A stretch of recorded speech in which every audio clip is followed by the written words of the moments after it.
Bom dia, igreja. Bom dia. Irmã Juliana, quem é aquele pessoal bonito ali do outro lado? É o pessoal que está em casa, que vem nos assistindo faz um tempo. Bom dia para você que está em casa. Bom dia, igreja. Bom dia.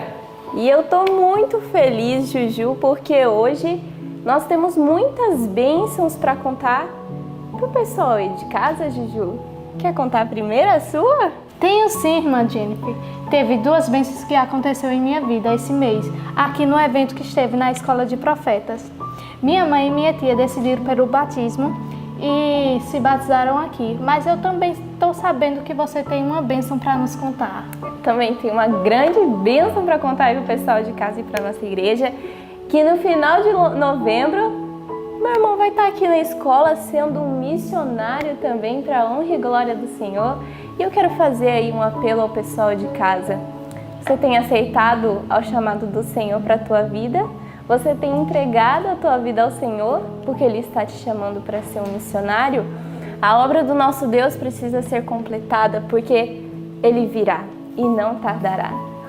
E eu convido a igreja e você aí de casa, nós fazemos uma oração ao nosso Deus, agradecendo a Ele pelas bênçãos que Ele tem nos dado e também pedindo para que Ele nos faça missionários. Então vamos orar, irmã Jennifer? Vamos já ajoelhar?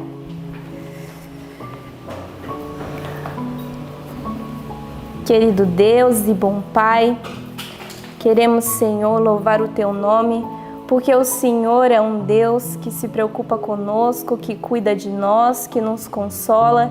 E o Senhor tem derramado bênçãos em nossas vidas, Senhor. Bênçãos que nos alegram, ó Deus. Bênçãos que nos faz regozijarmos no Senhor. Bendito seja o Teu nome, porque o Senhor tem levado a Tua mensagem, ó Pai, aos confins da terra através dos missionários, e o Senhor nos escolheu para sermos Teus missionários, ó Deus.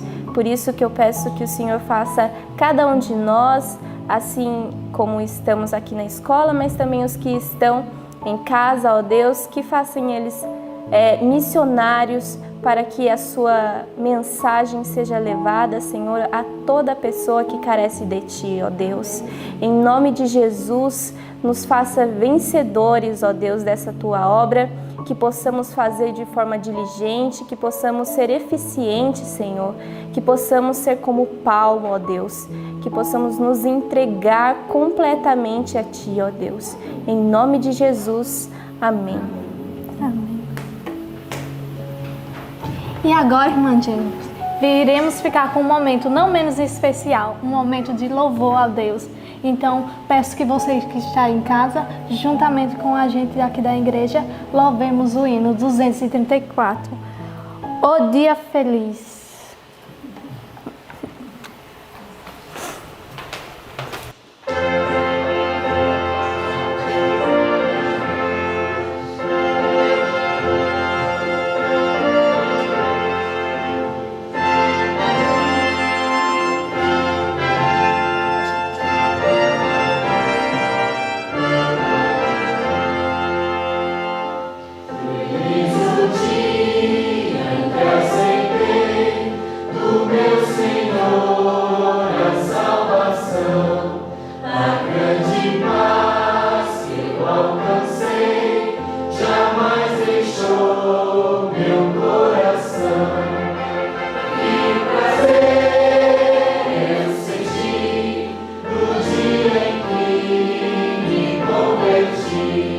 Ser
Muito bem, através da palavra do nosso Deus, nós encontramos paz, nós encontramos descanso e amor.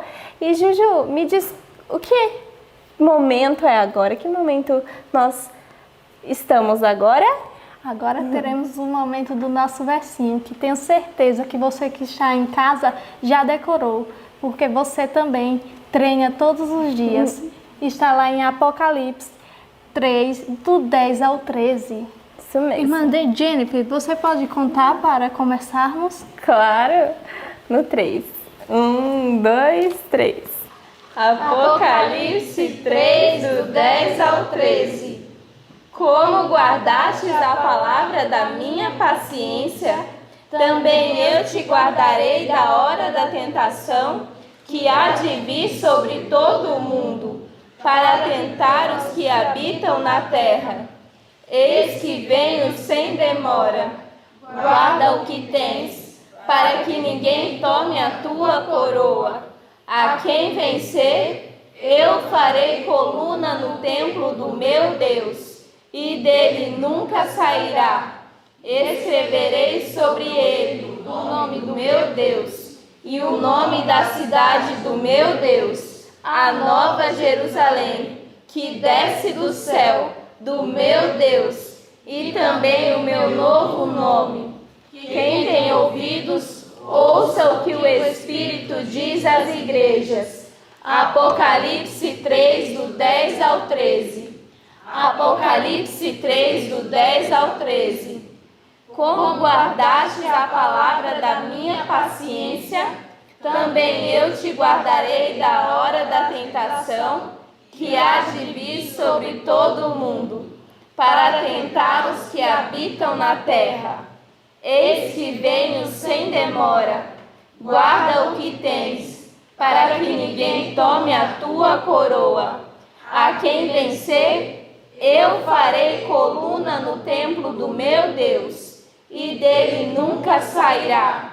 E escreverei sobre ele o nome do meu Deus, e o nome da cidade do meu Deus, a nova Jerusalém, que desce do céu, do meu Deus, e também o meu novo nome. Quem tem ouvidos, ouça o que o Espírito diz às igrejas. Apocalipse 3, do 10 ao 13. Apocalipse 3, do 10 ao 13.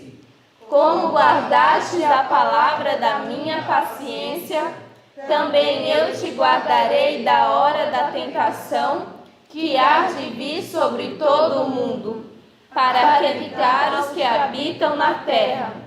Eis que venho sem demora. Guarda o que tens, para que ninguém tome a tua coroa. A quem vencer, eu farei coluna no templo do meu Deus, e dele nunca sairá. E escreverei sobre ele o nome do meu Deus, e o nome da cidade do meu Deus, a nova Jerusalém, que desce do céu, do meu Deus, e também o meu novo nome.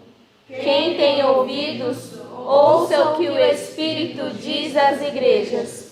Apocalipse 3, do 10 ao 13. Amém. Neste momento, vamos ficar com o nosso estudo. Amém. Bom dia a todos. Bom dia. Um bom dia também para você que está em casa. Que este dia possa ser um dia muito abençoado e que nós possamos fazer a vontade de Deus. E a música que Felipe e eu vamos tocar neste momento vem falando que um dia nós estávamos perdidos, mas quando encontramos a Cristo, encontramos a felicidade, a paz e uma vida muito boa. E é por isso que nós estamos aqui neste momento servindo e adorando ao Senhor.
Bom dia, igreja. Bom dia. Bom dia para você que está em casa também. Que Deus possa continuar te abençoando. Eu sei que você que está em casa nos assiste todos os dias e sempre está nos acompanhando. Mas nós também queremos conhecer um pouquinho mais sobre vocês. E hoje nós vamos conhecer a história de uma pessoa que assiste o vídeo há muito tempo, desde que o estudo começou. Ela se chama Vânia e ela mora lá em Birigui, em São Paulo. Vamos ver um pouquinho do vídeo dela, um pouquinho do testemunho dela. Olá, professores e alunos da Escola de Profetas. Eu me chamo Vânia, moro em Birigui, no interior de São Paulo.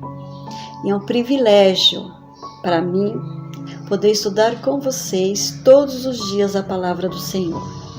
Tenho acompanhado desde o segundo estudo e graças ao nosso bom Deus nunca perdi um estudo.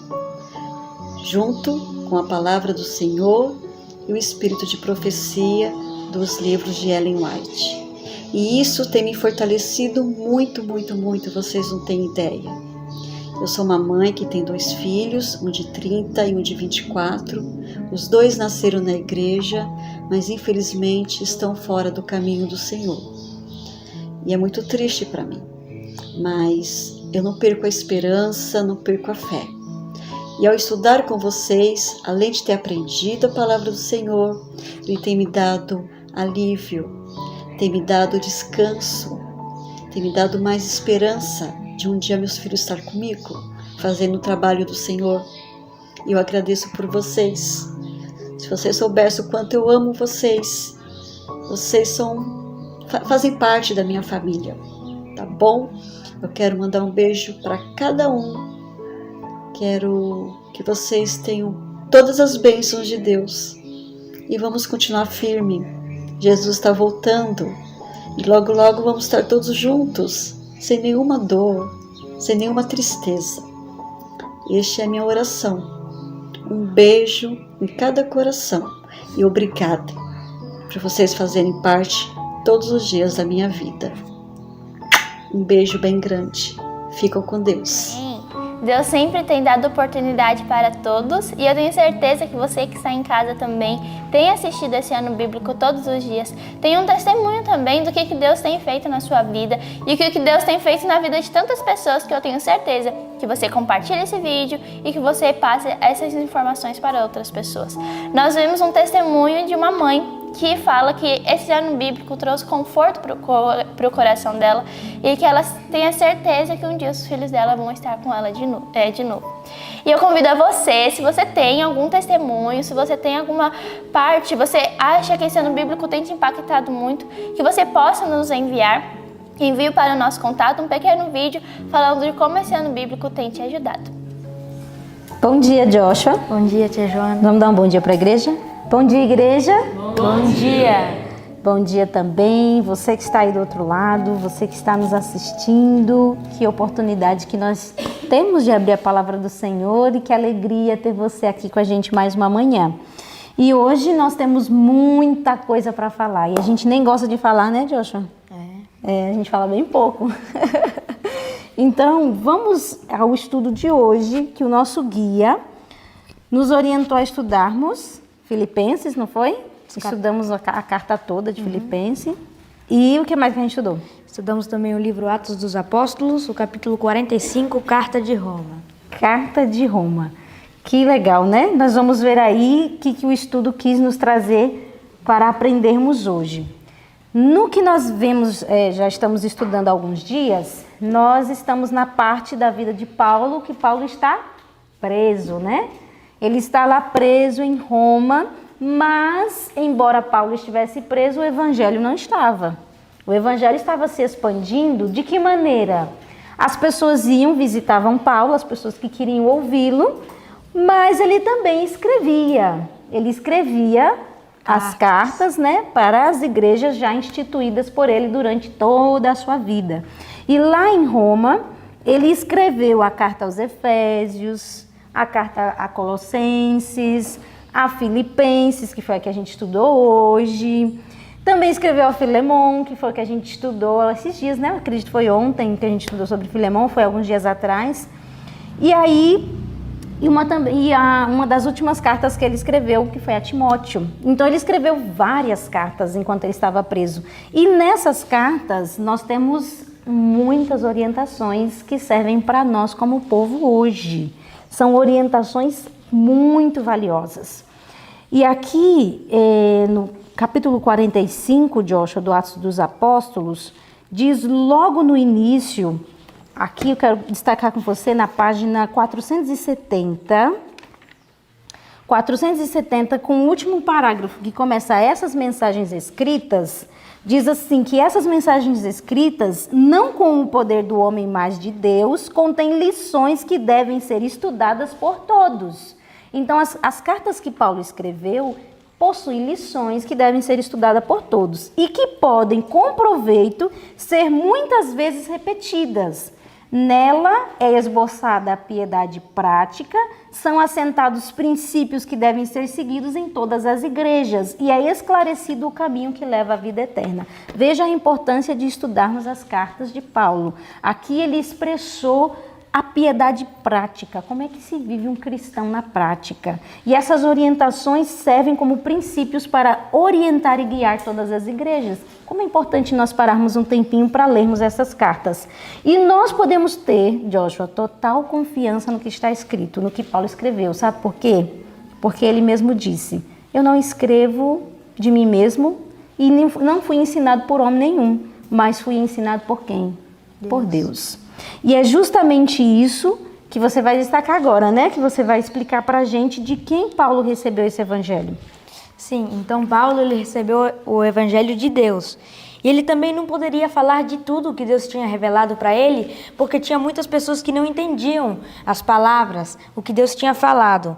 E aí Paulo explicava a mensagem de uma forma que as pessoas pudessem compreender. Ele moldava a mensagem e assim ele escrevia de uma forma que todos pudessem compreender e não tivessem dissensões, não tivessem dúvidas em que as pessoas que lessem, elas pudessem entender. Então, Porque justamente Paulo foi um homem de oportunidades especiais, que é o que diz aqui o primeiro parágrafo, né? Diz que ele teve a oportunidade de ir até o terceiro céu. E ele disse que ouviu palavras que ele não tinha como explicar. E imagina falar daquilo que ele viu e ouviu no terceiro céu. Imagina isso. Então, algumas coisas ele sabia que não podia, porque as pessoas nunca compreenderiam e iam julgá-lo e condená-lo. Se as coisas que ele já falava, que eram simples, que eram tão claras e óbvias, causava tamanhas dissensões, imagina se ele falasse de tudo aquilo que ele viveu e ouviu de Deus. Mas ele tinha o seu evangelho total, 100% recebido de Deus. Então não há dúvida nenhuma que as orientações que Paulo deixa nas suas cartas são orientações divinas e celestes. E quando ele escreve a Colossenses, ele traz algumas orientações que nós precisamos destacar do estudo de hoje.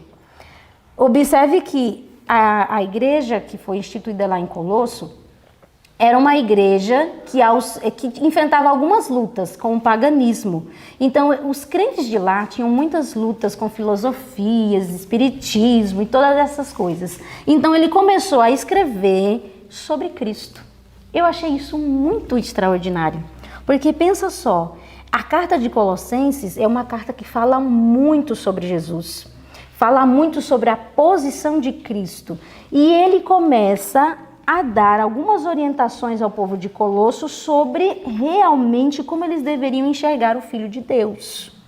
E essas orientações são muito necessárias para nós hoje. Se você pegar lá na página 472, tem um parágrafo que começa assim, ó: o Filho de Deus se rebaixou. Olha só como Paulo explica a ação do Filho de Deus pela uma humanidade caída. Aqui nesse parágrafo ele diz, lê para mim, por favor. O Filho de Deus se rebaixou para levantar os caídos. Para isso deixou ele os mundos sem pecados, as 99 que o amavam, e veio à terra para ser ferido pelas transgressões nossas, e moído pelas nossas iniquidades. Em tudo foi feito semelhante aos irmãos, tornou-se carne exatamente como nós somos. Ele soube o que significa ter fome, sede e cansaço. Foi sustentado pelo alimento e restaurado pelo sono. Foi estrangeiro e peregrino na terra. Estava no mundo, mas não era do mundo. Foi tentado e provado como são os homens e mulheres de hoje, vivendo, contudo, uma vida sem pecado. Compassivo, compreensivo e eterno, sempre gentil para com os outros. Ele representava o caráter de Deus. O Verbo se fez carne e habitou entre nós, cheio de graça e de verdade. Consegue perceber o esclarecimento que Paulo dá da ação de Deus em prol de nós? Ele, Filho de Deus, ele se rebaixou para levantar os caídos. E ele aponta na carta aos Colossenses Cristo como o único guia seguro. Ele diz, para vocês não serem levados por qualquer vento de doutrina, para vocês não serem enganados pelo paganismo, pela filosofia, vocês precisam conhecer Cristo. Vocês precisam conhecer Jesus, porque a nossa segurança unicamente está nisso, em conhecer a Cristo. E ele começa a apontar isso. E ele próprio diz que Cristo era a norma pela qual deviam eles testar as doutrinas apresentadas. Toda a doutrina que aparecesse, testem por meio de Cristo.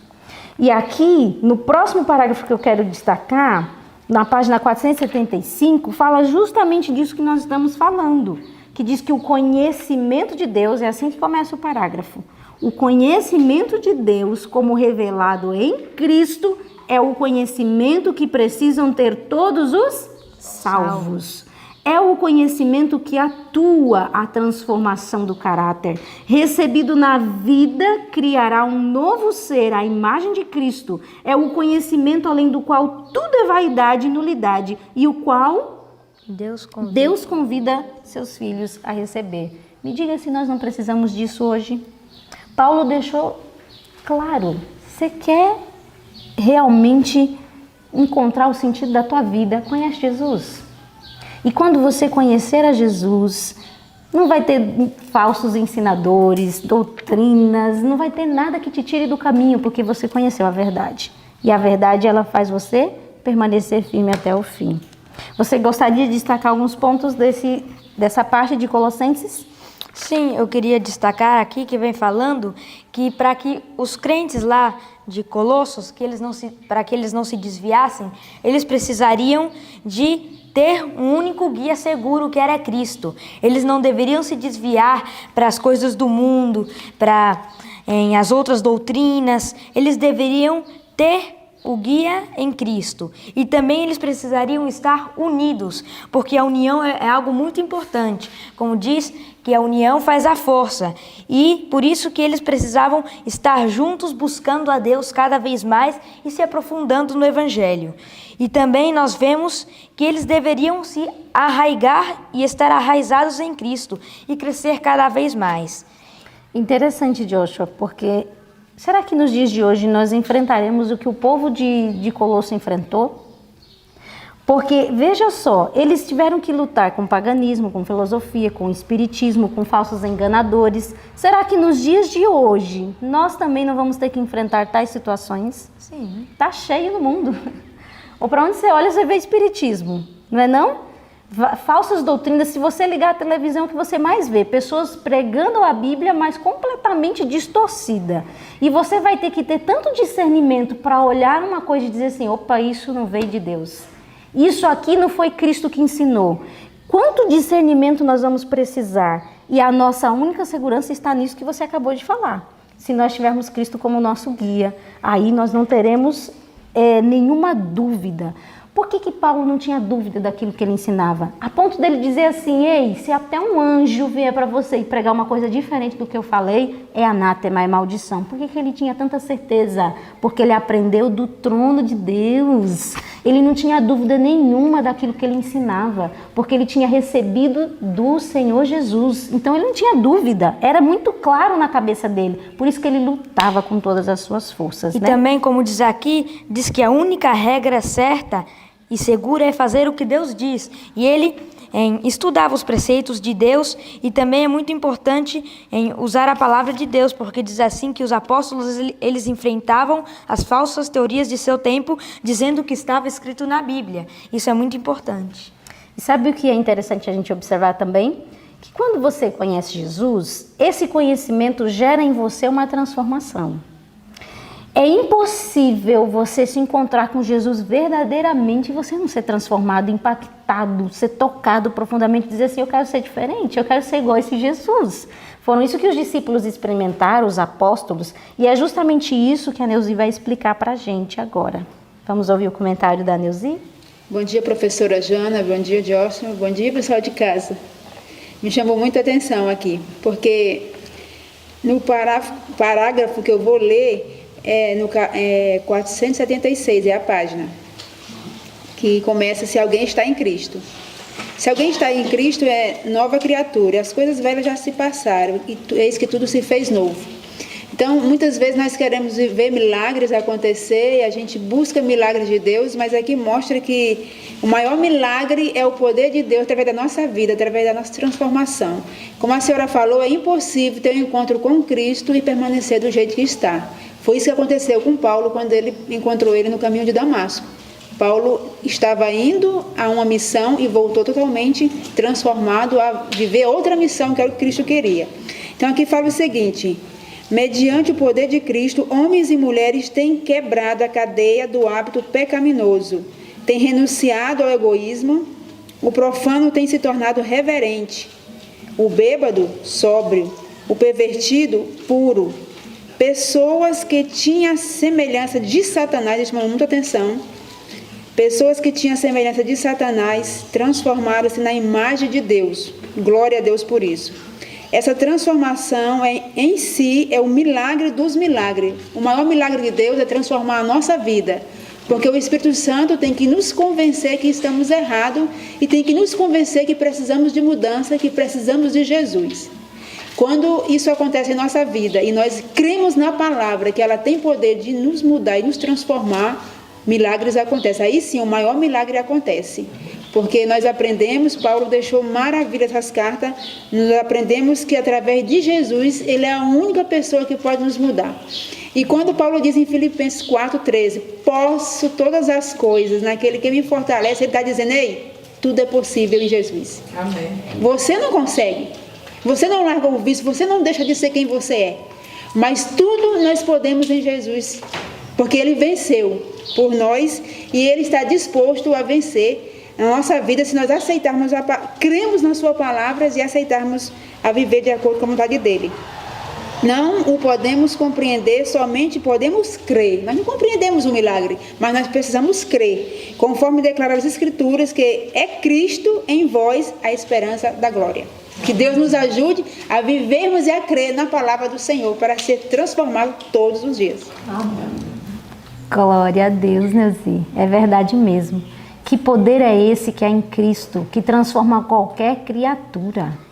Pensa nisso. Olha só, esse parágrafo que a Neuzi leu é extraordinário. O bêbado que se torna o quê? Sóbrio. O impuro que se torna puro. Que poder é esse? Que coisa extraordinária é entrar em contato com Jesus. E você sabe que essa transformação, Joshua, não vem sem luta. É muita luta.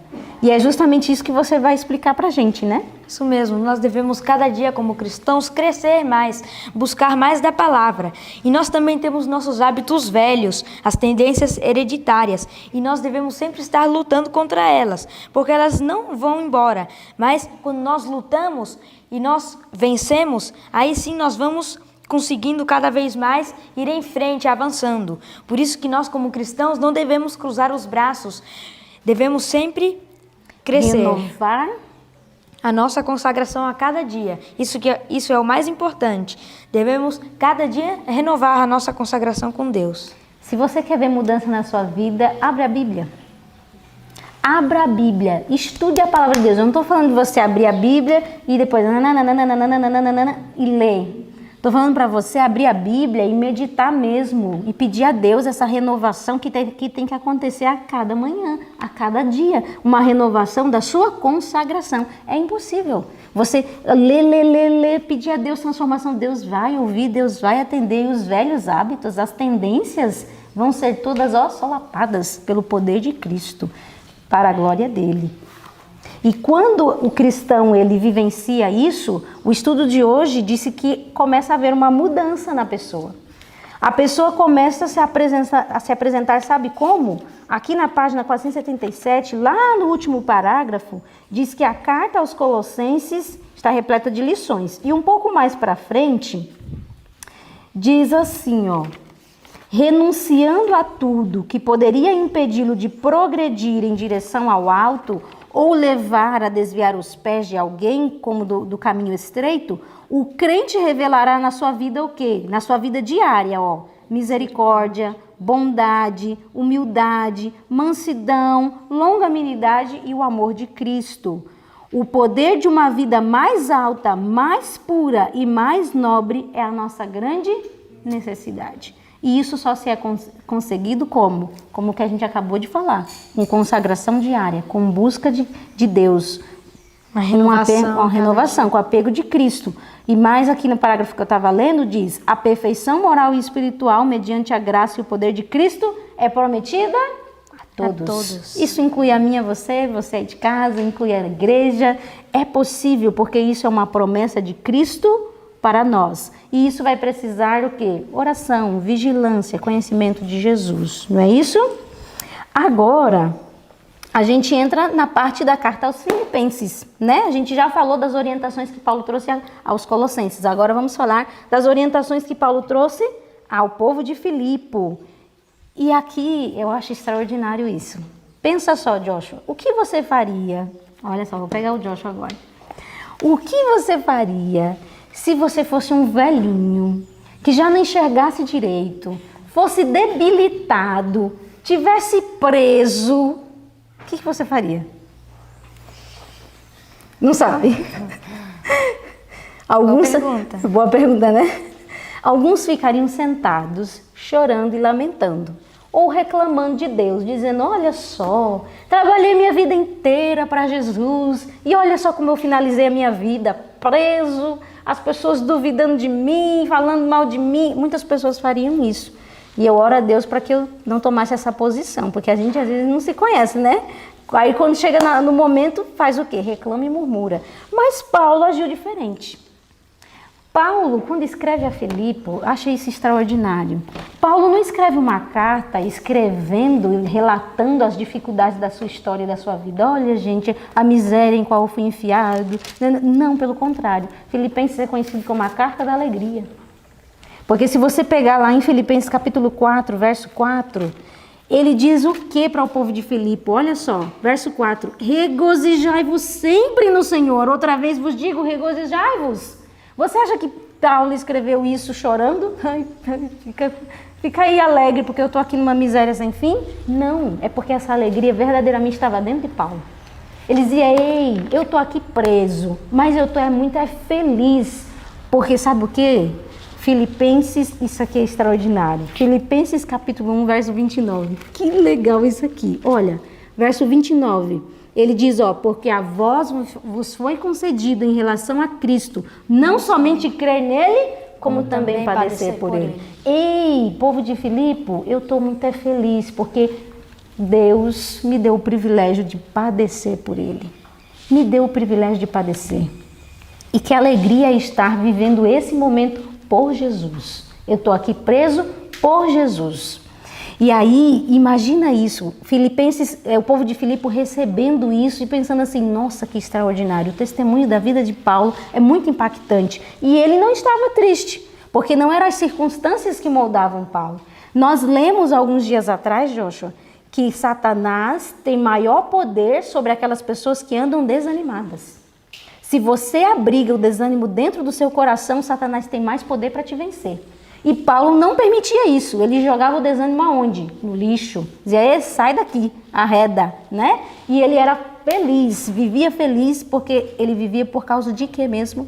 Para a glória de Jesus. E isso na carta de Filipenses é muito notório. Ele relatando que era muito feliz por estar vivendo aquilo por Cristo. E sabe uma outra coisa que eu quero destacar de Filipenses, para você também destacar os seus pontos, é o verso 12 do capítulo 1. Que ele diz assim, verso 12 do capítulo 1, Eu quero, irmãos, que saibais que as coisas que me aconteceram contribuíram para maior proveito do Evangelho, de maneira que as minhas prisões em Cristo foram manifestas por toda a guarda pretoriana e por todos os demais lugares. Ele disse, irmãos, eu quero que vocês saibam que a prisão só me favoreceu. Só me favoreceu, porque o evangelho chegou até a corte. Como a gente viu no estudo de hoje, né? No estudo de ontem. Exatamente. Ele fala, eita, não pensa não que isso foi um mal na minha vida não, foi uma bênção. E é justamente isso que eu quero, só para me finalizar, para você entrar nos seus pontos, o que o livro traz aqui, na página 481, com um parágrafo que começa, há uma lição para nós nessa experiência de Paulo, pois ela revela a maneira de Deus operar. O Senhor pode tirar vitória daquilo que poderá parecer para nós confusão e revés. Glória a Deus, né? Estamos em perigo de nos esquecermos de Deus, de olhar para as coisas que se veem, em vez de contemplar pelos olhos da fé as que não se veem. Quando ocorre uma desventura ou calamidade, estamos prontos a acusar a Deus de negligência ou crueldade. Se lhe parece próprio eliminar nossa utilidade em algum sentido, entristecemos-nos, mas não nos detendo para pensar que assim Deus pode estar agindo para o quê? Para o nosso bem.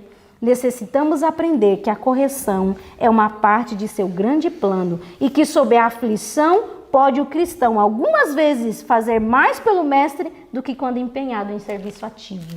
Paulo nunca foi tão forte quando ele estava tão fraco. Como as igrejas agora o ouviam e tinham um coração ligado à história de Paulo. Antes ele ficava lutando para o pessoal ouvir ele. Agora o pessoal falava assim, que extraordinário isso. Paulo, você está aí sofrendo por causa de Cristo. Eles tinham agora sensibilidade para ouvir de Paulo. Imagina isso. As igrejas estavam sensíveis, as pessoas estavam altamente impactadas e até a guarda lá da casa de César, né, estavam impressionados com o testemunho de Paulo. Tudo isso por causa de quê? Da prisão. Aquilo que parecia tão terrível se tornou a maior bênção na vida de Paulo. E é isso que ele escreve ao povo de Filipe, né? Quais são os pontos que você quer destacar? O que eu achei interessante aqui foi no capítulo 4, os versículos 8 e 9, que diz assim: quanto ao mais, irmãos, tudo que é verdadeiro, tudo que é honesto, tudo que é justo, tudo que é puro, tudo que é amável, tudo que é de boa fama, se há alguma virtude, se há algum louvor, nisso pensai. O que também aprendestes e recebestes e ouvistes e vistes em mim, isto fazei, e o Deus de paz será convosco. Então ele falou lá para os filipenses que eles deveriam pensar nas coisas justas, nas coisas puras, nas coisas boas. E também nós sabemos que os filipenses, eles eram muito amáveis com Paulo. Eles mandaram várias vezes ajuda para ele, donativos. Até mesmo quando na ele prisão. até mesmo na prisão, através de... Epifrases? Isso. Não, vamos falar o nome do rapaz direito. Epafrodito. Isso, Como é que você Epafrodito. não lembra o nome desse tão fácil? Então, Epafrodito. Isso mesmo aí. Então, também aqui, como nós vemos no capítulo 4, versículo 14, todavia fizestes bem em tomar parte da minha aflição. Então, ele agradece aos filipenses por causa que eles lhe ajudaram bastante. Eles mandaram também o Epafrodito, quando ele estava na prisão, que ele também o ajudou, consolou Paulo, esteve, e aí depois ele ficou um pouco doente, mas Paulo diz aqui na carta que pela graça de Cristo ele se recuperou, e aí, então nós vemos como Deus é bom, né? E o verso conhecido, 13, posso todas as coisas em Cristo que me fortalece. Então, tudo que nós queremos fazer, podemos quando temos Cristo conosco. E para a gente finalizar então o nosso estudo, nós vamos finalizar com o que está escrito lá no capítulo 2. Você me empresta sua Bíblia? Capítulo 2, verso 12. Olha só o que ele diz aqui, ó. De sorte que, meus amados, assim como sempre obedecestes, não só na minha presença, mas muito mais agora na minha ausência, assim também operai a vossa salvação com temor e tremor. Olha só a orientação que Paulo vem dando. Porque Deus é o que opera em vós, tanto querer como efetuar, segundo a sua boa vontade. Fazei todas as coisas sem murmurações nem contendas, para que sejais irrepreensíveis e sinceros, filhos de Deus inculpáveis, no meio de uma geração corrompida e perversa, entre a qual resplandeceis como astros no mundo. Talvez você conheça esse verso, né? A gente já decorou ele aqui. Mas eu queria me deter na frase que Paulo diz assim para Filipos, ó, para os filipenses. Operai a vossa salvação com temor e tremor. Olha só, aqui no livro, e eu quero finalizar com esse pensamento, diz na página 482, com um parágrafo que começa a obra de ganhar a salvação, é de coparticipação e cooperação. Nós devemos operar, coparticipar da nossa salvação. E aqui diz que deve haver cooperação entre Deus e o pecador arrependido. Isso é necessário para a formação de corretos princípios de caráter. Deve o homem fazer veementemente esforços para vencer o que impede de alcançar a perfeição. Mas para alcançar êxito, ele depende inteiramente de Deus. Por si mesmo, o esforço humano não é suficiente. Sem a ajuda do poder divino, ele de nada vale. Deus age e o homem também. A resistência à tentação deve partir do homem e, por sua vez, deve obter de Deus o poder. De um lado se acha sabedoria infinita, compaixão e poder. Do outro, debilidade, pecaminosidade e incapacidade absoluta. Aqui esse parágrafo diz que nós devemos trabalhar como se tudo dependesse de você, como se dependesse de mim. Mas nós devemos orar como se tudo dependesse de Deus. E no próximo parágrafo que eu finalizo lendo ele, na página 483, aquele que deseja... Olha só o que está escrito aqui, ó. Aquele que deseja construir um caráter forte e simétrico e que deseja ser um cristão bem equilibrado, deve dar tudo a Cristo e fazer tudo por Cristo, pois o Redentor não aceitará serviço dividido. Precisa aprender diariamente o significado da entrega do eu. Precisa estudar a palavra de Deus, aprendendo o seu significado e obedecendo a seus preceitos. Assim pode ele alcançar o padrão da excelência cristã dia a dia. Deus trabalha com ele, aperfeiçoando o caráter que deve resistir no tempo da prova final. E dia a dia o crente está manifestando diante dos homens e dos anjos um experimento sublime, mostrando que o Evangelho pode fazer, mostrando o que o Evangelho pode fazer por caídos seres humanos. Você quer isso para a sua história? Eu quero isso para a minha vida. Eu quero isso para a minha vida. Eu quero receber isso daqui que está escrito. Dar tudo a Cristo e fazer tudo por Cristo. Diariamente entregando eu, colocando na mão do Senhor Deus a minha vida e a minha história. Lendo a palavra, obedecendo o que está escrito e vivendo uma carreira cristã, só de subida. Que o Senhor Deus nos dê poder e graça para viver isso, porque é possível viver, que você creia nisso, que você almeje isso, que você lute por isso com todas as suas forças, porque a recompensa final valerá muito a pena. Mas não só a recompensa, o viver com Cristo é extraordinário, porque declaro, finalizando agora de verdade, o que Paulo disse, que para mim, o viver é Cristo e o morrer é lucro. Que nós possamos chegar a esse nível, a essa experiência que Paulo viveu com Deus. Vamos orar então, agradecendo ao Senhor pela oportunidade de ler coisas tão maravilhosas e preciosas.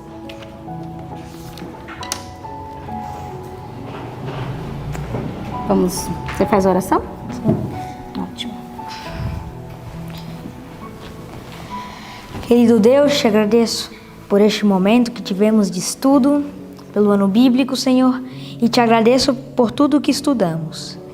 Eu te peço que nós possamos confiar em Ti e que nós não possamos duvidar, porque Tu deixaste a promessa que tudo podemos em Ti, Senhor.